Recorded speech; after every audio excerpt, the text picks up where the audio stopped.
Hello and welcome to EWTN Pro-Life Weekly. I'm your host, Prudence Robertson. 1 year after Dobbs, June 24th marks a year since the Supreme Court overturned Roe v. Wade and returned the debate on abortion to the states. We feature Jeannie Mancini of the March for Life and Marjorie Dannenfelser of Susan B. Anthony Pro-Life America. Our nation's leaders on life.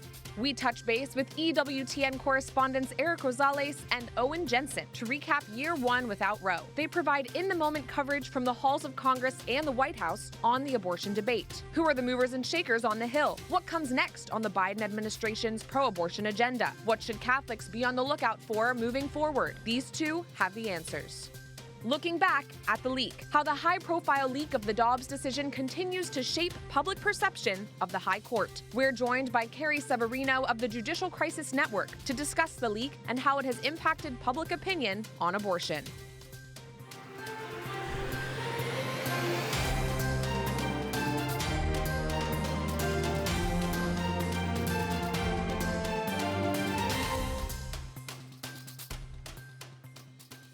This year marks the one-year anniversary of the Supreme Court's decision in Dobbs versus Jackson Women's Health Organization, the landmark case that overturned Roe v. Wade and Planned Parenthood versus Casey. The Constitution does not confer a right to abortion! Cheers and jeers erupted outside the Supreme Court as the Dobbs decision was announced. In his majority opinion, Justice Samuel Alito concluded that Roe v. Wade was egregiously wrong from the start. The opinion set off pro-life trigger laws in a handful of states, saving almost 20,000 babies from legal abortion thus far. Here on Capitol Hill, the overturn of Roe led to a flurry of activity among members of Congress, with Democrats vowing to bring Roe back and codify its provisions into law. The Roe decision is what led to the United States becoming one of just 7 nations worldwide that allow for abortion on demand up to the moment of birth.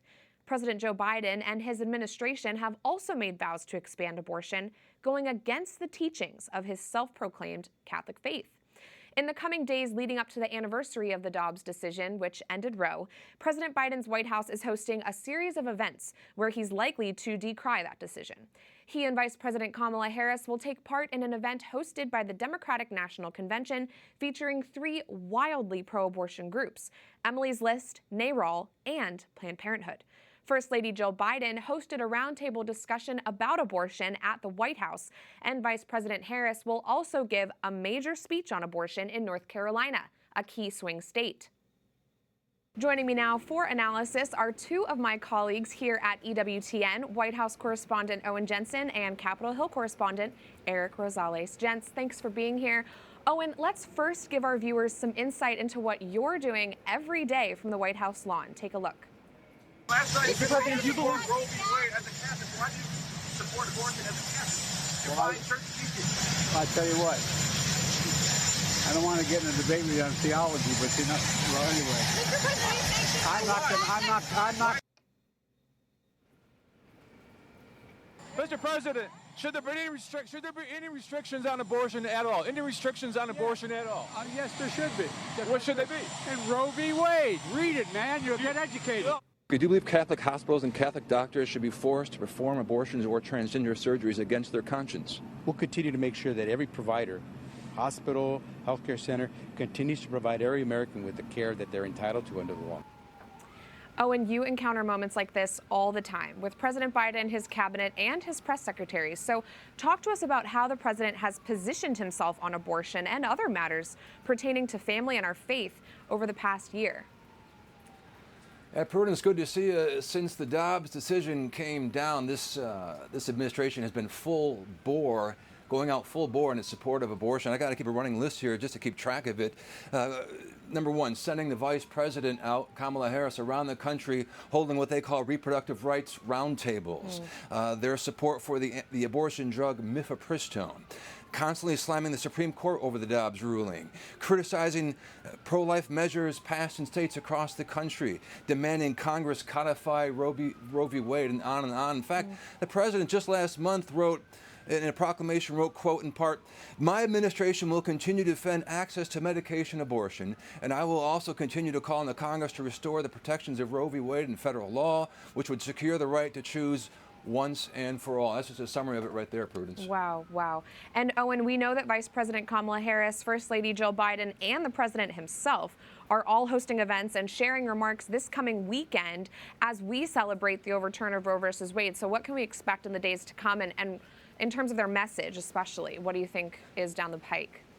Oh, well, you can expect more of the same for sure in the 18 months leading up to the election in 2024. They're going to be out there hammering away at this. And I think one thing you're really going to see is this constant and heavy criticism of pro-life measures being passed again in the states around the country. Every time one is passed, for example, that 12-week measure in North Carolina, every time a pro-life measure is passed, they come out swinging hard, the White House, condemning it, criticizing it, calling those measures extreme. So I think you're going to see a lot of that feeding into their narrative heading into 2024, essentially sizing up or lining up pro-abortion voters versus pro-life voters. Sure, sure. Very helpful, Owen. And Eric, I want to turn to you now. From your exciting perch on the Hill, you've reported on the first March for Life post-Roe, the first pro-life laws that have been introduced in this new climate. So how have things changed on the Hill in this year? Oh, it's great to be with you, Prudence. You know, since the overturning of Roe, almost weekly we're seeing bills being introduced by Democrats that literally chip away at the decision. Just this week, leading up to the Dobbs decision, House Democrats, they're trying to force a vote on the Women's Health Protection Act. That would allow for basically abortion on demand. And meanwhile, in the Senate, Washington Senator Patty Murray, well, she's trying to get a series of bills passed, everything from codifying the right to birth control to allowing women to be able to travel across state lines to get an abortion and legally shield doctors from who perform abortions from any sort of legal ramifications, you know, and press conferences are being held all the time. One was just a few weeks ago where they want to make abortion on demand the law of the land. You know, Democrats tell me that they believe that a child doesn't have any rights until after it's born. Take a listen. I would say that the people who have rights are the ones whose body are being affected. So again, a private medical decision. And if people are talking about being pro-life, then that life should happen too after the child is born. Eric Rosales with EWTN News Nightly, the Global Catholic Network. Senator Lindsey Graham has come up with a 15-week abortion ban as a proposal. Is that something, any sort of time compromise that you'd be willing to accept? No. I mean, you know, this is a slippery slope. This is what we are hearing. Oh, well, maybe we'll just do it this way, this way, this way. And yet we have 3-week laws that are being passed around. So if they want to sit down and restore Roe v. Wade and make sure that we're providing abortions to all who are would be eligible under that rule, that is the thing that we would support. Right now, basically, the issue will never be voted on in the Republican-controlled House to become law, but it's more of a messaging bill for Democrats that they're going to be using in the upcoming 2024 election. Prudence? Thank you so much, Eric, for sharing that. It's crazy what we're up against on the Hill. And gentlemen, I want to hear from both of you. Just one final question before I let you go. What does it mean to you to be providing the Catholic perspective on these issues on the Hill and in the White House? You know, sometimes you're the only ones providing that perspective. Owen, I want to first hear from you on this. Well, Prudence, it's a privilege, really. Just simple as that. It's a privilege and an honor to go to bat, as they say, every day, asking questions here at the White House on matters that are very critical to our Catholic audience, whether they're life issues, religious freedom, conscience rights, and on and on. So really just an honor, and I thank our audience for putting us in the position here to ask those questions. And by the way, Prudence, keep up the great work on your show. Thank you so much, Owen. I know we all share that sentiment. So much thanks for our viewers. Eric? Oh, I have to tell you, Prudence, it is a great honor. You know, I'm constantly encouraged by the pro-life lawmakers that are up here, and many of them are greatest sources that they tip us off on information and let us know of different legislation that's coming up. But it's a two-way street. We've actually been able to inform some of these pro-life lawmakers about conscious protections and abortion and religious liberties and things like that that are up in bills. You know, they receive so many bills on their desks that they don't have time to often read them all, but we're over here constantly reading them as well, and we're letting them know of the legislation that you know, not only just Catholics are against, but just believers in our Lord and Savior that are against. So it truly is a great honor, and to be able to have access with these lawmakers and give them a different perspective that they may not be able to realize when they're up here, and make them aware of situations, and possibly in some way it's a mission as well, and it's a great honor to be up here for EWTN. It absolutely is a mission, and it's an honor to be working hard alongside both of you. Thank you so much for joining us, Owen and Eric, for this helpful recap. God bless. Yeah, my pleasure. Now, a year out from the Dobbs decision, here's where we stand on state laws to protect life. Exactly half of states have advanced laws to ban most abortions. 8 of those states' laws have been blocked by federal judges, influenced by pro-abortion groups. 10 of these states' laws, marked in red, include an exception that allows for abortion if the mother's life is at risk. 4 of these states, marked in yellow, allow for exceptions for rape and incest. 4 states in orange have placed various gestational limits on abortion, from 6 weeks in Georgia to 20 weeks in North Carolina. The other 25 states still allow for abortion on demand with no limits. Pro-life advocates also saw numerous defeats at the state level in the midterms, with failed ballot initiatives in Kansas, Michigan, Kentucky, and California. So to sum up, after a year, our nation is split down the middle. We are joined now by 2 longtime leaders in defending life, Jeannie Mancini, president of the March for Life, and Marjorie Dannenfelser, president of Susan B. Anthony Pro-Life America. Ladies, it's so great to see you. Welcome back to the show. Thanks for joining me. Hello. Hi, Prudence. Hi, Jeannie. Jeannie, let's talk about the first March for Life after Roe to kick us off. What was that like for you? How was that experience? Oh my gosh, it was incredible. So that was the 50th March for Life. And here over the years, we've become the longest, largest human rights demonstration worldwide every year. And so to absolutely celebrate that with the overturn of Roe was incredible. I think there was also a little bit of confusion about even what Roe meant and if there was still a need to march. Thankfully, we had a huge crowd, maybe the biggest ever for this march, and the joy and the enthusiasm of our marchers was really unparalleled to any other march, I think, in the victory of the overturn of Roe. Yes, and it was an honor to report on that here from our studio as well. They came out in troves, the people really did. And Marjorie, talk to me about the day the Dobbs decision came down from your perspective. We saw states that very day enact laws to limit and even ban abortion in some cases, and I know your team was working hard behind the scenes leading up to that point. That's true, that for many months we've been working with governors, AGs, legislators, to help them and support them to be as ambitious in their communications and also in their acceptance of what we believed was coming, but also to just help them plan for how that will look unfolding in their own states. So it was a privilege to be able to do that work, but as you know, it was ongoing. But I do want to add this one thing, that because it was very special for our Susan B. Anthony Pro-Life America team, who, along with you all, were working on this for so many years. And every day we would gather either virtually or in person to listen to what Supreme Court decisions were coming down. So every day we gather, no, it's not it. We'd hear all the cases that it wasn't Dobbs. And then finally, as you all know, on the very last day, on Friday, or Thursday, 10:10 in the morning on June 24th, the decision came down and the whole Wi-Fi crashed. So we were all bated breath, couldn't see it.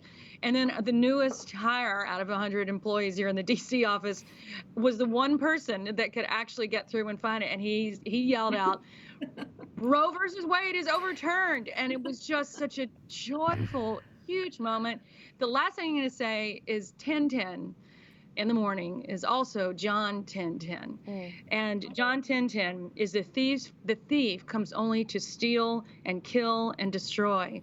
I have come to give life and to give it abundantly. There are so few accidents surrounding this moment, and I think the timing could not have been better. Absolutely. Amen. And the fact that it was the Feast of the Sacred Heart, I know as 2 Catholic ladies, that was an amazing, non-coincidental thing from our Right, and perspective. Nellie Gray's birthday, too. Oh, I know. Yes, Just great point, unbelievable. Jeannie. Yeah, unbelievable. It was an unbelievable Chills. day. And Marjorie, shifting gears a little bit, I want to talk to you about protections on the federal level, because we know that the majority of the battle is in the states, but the federal level is still so important, especially as we see emerging presidential candidates. Your reaction to how they've handled the debate around this, around abortion thus far? Well, the most visible debates, yes, are on the state level, but it's also true that we're getting to a place where most of the states that can act have mostly acted. Not all. There are quite a number where we still have either judicial battles or some legislative battles, but it's going to be, it will be a battle to get a lot over the half of the country that we have, because we're dealing with very difficult states. So what is the way to address that is that every federal candidate, presidential on down federal the lines, has to embrace a federal protection for unborn children, so that states like California, Illinois, New York, et cetera, at least have some federal minimum standard established for what we in the United States of America want to stand for, putting us in line potentially with the rest of the civilized world. 47 out of 50 nations in Europe limit abortion 15 weeks or less, and the majority of those limited at 12 weeks. So the idea that we would not have equal or bigger push on the federal level is not pro-life. And any candidate who says they don't have a job to do on this, many of them having already voted on legislation that would limit abortion, cannot be supported by the pro-life movement. In other words, have a plan for the vision now that we're at the starting line, and make sure that you go and you run that race until it's finished, and every single child in this country is protected regardless of where they're conceived. And Marjorie, there's another piece of this debate that we're seeing play out that I would love to hear your thoughts on. We're tracking that some pro-life groups are calling for a personhood amendment, full protection for the unborn at all times, while others are working to enact gestational limits, take it one step at a time. How do you and the leaders that you're working with in Washington view this debate? What factors are developing your strategy? Well, I think what's most important is what's best for the children, and the pro-life movement comes second, right? So I say all, both and, or all and. The legislative fix, acknowledge what we believe is already in the Constitution. A human life amendment is either redundant, or it would just be a guarantee that we have life in America protected. So my view is, not only do I have no problem, I'm for advancing in all those fronts. And where we get first, when we start to have successes in any one of those, that means we're saving lives. There is no reason to hold out for everything, for a human life amendment, or hold out for national legislation, and fail to start protecting lives now. We do all of those things and make sure that we take it so seriously that we're not willing to leave any lives standing on that train track with a train coming. We save as many as we can at the moment that we're in, and do the best that we can to make sure that we continue until all of them are saved. I appreciate your take on that. And Jeannie, your thoughts on the federal level, the battle there. You know, you have some exciting state marches coming up for the March for Life, but we know that the National March for Life always will continue to take place too. Yeah, absolutely. There has been just a little bit of confusion about what is the role of the federal government in this, and does it totally return to the states? And so I think as already has been articulated here in the last few minutes, there's definitely still a federal role for the states like California and Michigan, et cetera. At the March for Life, what do we bring to the movement? You know, that's so important is we unite the grassroots through our marches. And so way before Roe was overturned, we had this dream of starting these state marches, our first being in 2019 in Virginia, my home state. And so this year we're in 8 different states. We've already had 4 of our state marches. In the fall, we'll have another 4, including Ohio, where, of course, we're facing this enormously important ballot initiative. We plan to double every single year if we have the resources until we're in all 50 states. And I think we can all agree that rallying at the states is all the more important these days now in a post-Roe world. Yes, absolutely. And Jeannie, looking back to the very foundations of the March for Life, you know, people came here to Washington, D.C., and they went to their lawmakers' offices to talk to them about protecting the unborn. So how is that playing out now that these state marches are happening? How are state legislators getting involved in your efforts? Well, they are very involved. So we always have state legislators speak, and we typically have some sort of activity where we're teaching marchers how to engage more proactively with their state legislators the day of the march. And then often there are office visits afterwards. So that's a very important component of what we do. And Marjorie, I want to ask you about the states too. You guys are so active in all of these states working with these legislatures. What are the states to watch right now? Well, I would keep an eye on Virginia for sure, because Virginia is just a couple of votes away from a 15-week bill, which is, we would hope to do better, but this is a very purple state. And so that's where we are now. So we'll be very engaged in the Virginia elections this year, hoping to get those extra handful of votes. And then the rest of the states really are like Iowa right now is really important, and I would put that at the top of the list because their Supreme Court just knocked down their heartbeat bill. So the legislature, which is extremely pro-life, and we have one of the best governors in the nation in Kim Reynolds, is having to start over. They're going to redo that legislation. They're going to hopefully have a special session and try again. So this leads, as you well know, Prudence, to the problem that we have in a lot of the states is a judicial problem, is the courts themselves. How those judges are appointed in some of these states is the biggest problem that we're facing in many of them. And so part of this reform is judicial reform and changing the method, because often these judges are appointed in a lot of these states by a list that's affirmed by the ABA, the American Bar Association, which is notoriously liberal and awful, and it limits the governor and his ability, or the voters and their ability to vote in a judge that actually has fealty to their state constitution. So anyway, that's a long answer, but it is multifaceted, and there is no, as Jeannie just said, there's no way we relent. Right. States where we have succeeded, we stay, we're vigilant, we make sure that they know we were never going away, and we make sure that we grow the pro-life movement until the whole country, we don't even have to call it a movement anymore. We're just who we are, just like every other human rights battle we've won. We've just become a better nation for it. Exactly. Well, we have celebrated so many victories since the overturn of Roe, and I know, God willing, he is the victor, and there'll be many more to come. Many thanks to the work that you both do. So thank you so much, Marjorie Dannenfelser and Jeannie Mancini, for joining us today. God bless you. We're praying for you. Looking back at the leak, how the high-profile leak changed America's perception of the courts and the battle over abortion.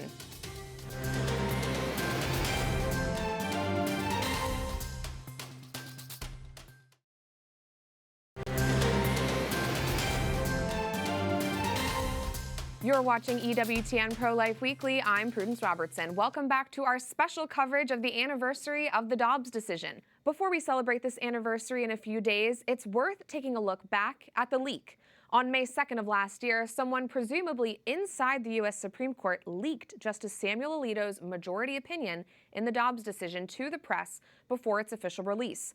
The effect? Americans knew that Roe v. Wade was done for over a month before the court planned to announce it. The high-profile breach was unlike anything the court had seen before, and it left Americans questioning the court's credibility. The leak spurred protests across the country, vandalism at pro-life pregnancy centers, and even death threats against the justices. A lengthy investigation was launched to try and uncover who leaked the document. The probe came up empty-handed, but Justice Alito said in a recent interview that he has a pretty good idea of who leaked the draft. To unpack exactly how the Dobbs leak impacted America's perception of the courts, I recently spoke to legal expert Carrie Severino. Carrie Severino, president of the Judicial Crisis Network, joins us now. Carrie, thank you so much for being with us. I want to kick things off by just asking you, in your opinion, how did the leak impact Americans' perception of the Supreme Court? Yeah, unfortunately, I think while the leak didn't change the outcome of the decision, and that's something that I think we can all celebrate, that we have justices that stood up to this pressure tactic to try to change the outcome, that didn't happen, but it has really affected the way the justices are talked about. I think the leak was really just the beginning of what we've seen, a long campaign of of intimidation and bullying efforts at the court. So it means people going to their houses. It means people doxing even their churches and where their kids go to school. These kind of implicit and sometimes very explicit threats against the justices' safety and that of their families. But people are jumping onto that and just dovetailing with it in other ways. People in the media, people in activist groups on the left who have been trying to portray the court as somehow illegitimate, as somehow corrupt, trying to make up fake ethics scandals, anything they can do to intimidate and bully the justices, hoping, of course, that the justices don't continue to make bold decisions that are just hewing to the Constitution and nothing else, like they did in Dobbs. Yeah, and it's so unfortunate that they would go so far as to put these people and their families in danger. Carrie, talk to me a little bit about the lower courts and how this has potentially impacted the court system as a whole. We're seeing lots of action on the abortion pill in the Fifth Circuit and so many different cases related to abortion making their way through the courts. So take this one step further for me.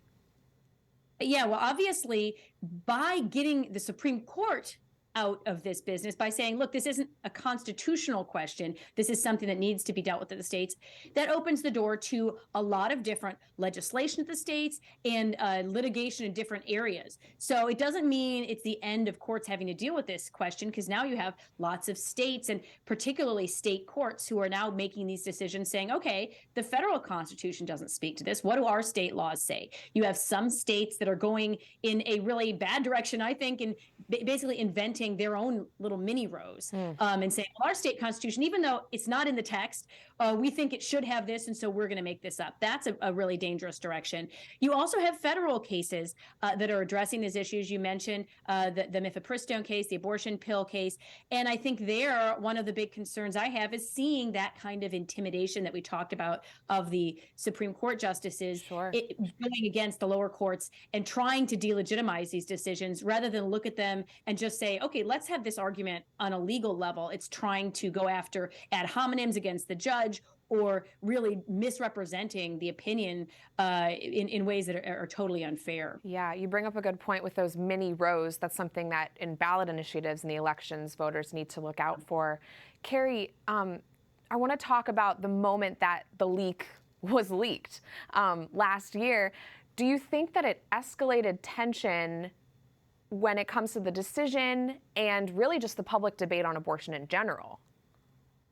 Oh, absolutely. And that seems to be what it was designed to do. Because remember, instead of just having, the decision come out around this time of the year, we expected it would come out in June. It did. It came out on June 24th. Instead of just having people respond to it at the time, that started in May, a drumbeat of people protesting, again, at the houses, at the court, everything leading up to it. And it just gave a spotlight on that much longer. Obviously, it's an important issue. Obviously, it's one that is worth talking about as a nation. But I think it turned it into a very damaging approach, the way that it was done in a let's try to shift the court's opinion rather than let's try to read and respond to the opinion. The time for influencing the court is when you're filing briefs and making the oral arguments. But that happened back in December. I think this was giving us the idea that we influence the court by trying to pressure the justices personally. And that's not how things should work in a rule of law.